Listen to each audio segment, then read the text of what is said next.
പ്രസംഗം ഇനി ആകാമോ എന്നുള്ള ഒരു സംശയം 2-3 ദിവസം കൊണ്ട് എന്നെ പിന്തുടരുക. വിശേഷിച്ചും സാഹിത്യത്തെക്കുറിച്ചുള്ള പ്രസംഗം രാഷ്ട്രീയ പ്രസംഗമായല്ലേ തീരും. സാഹിത്യ പ്രസംഗം ഇനി വേണം എന്നൊരു പുനർചിന്തനം പലരുടെ മനസ്സിൽ ഉണ്ടായിട്ടാണ്. എന്തെന്നാൽ സാഹിത്യ അക്കാദമിയുടെ പ്രസിഡന്റ് പ്രസംഗം നിർത്തിയിരിക്കുകയാണ്.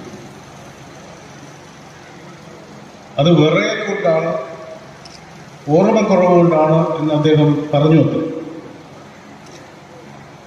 വിറയലും ഓർമ്മക്കുറവും വന്ന സ്ഥിതിക്ക് പ്രസംഗിക്കാതിരിക്കുന്നത് തന്നെയാണ് നല്ലത്. പക്ഷെ അദ്ദേഹം തുടർന്ന് എഴുതിയിരിക്കുന്നു, അക്കാദമിയുടെ മീറ്റിങ്ങുകളിൽ ഞാൻ പ്രസംഗിക്കും. അത് അദ്ദേഹത്തിന്റെ നിലപാടാണ്. പക്ഷെ അദ്ദേഹത്തിന് അവിടെ നിർത്താമായി.